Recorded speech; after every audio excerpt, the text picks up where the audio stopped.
Hi everybody, this is Judy at Judy in the Kitchen. Today we're talking about apricots, and I have a list of herbs and spices that are known to go well with apricots. So if you're looking for some menu or recipe ideas and you're looking for something a little bit different to do with them, hopefully this will give you some help.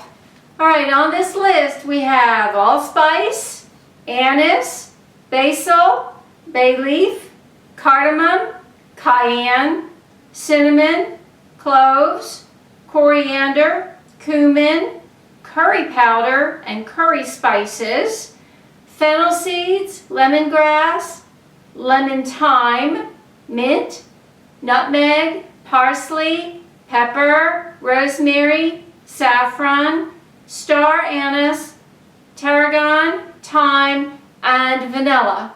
I do hope this helps. Bye for now.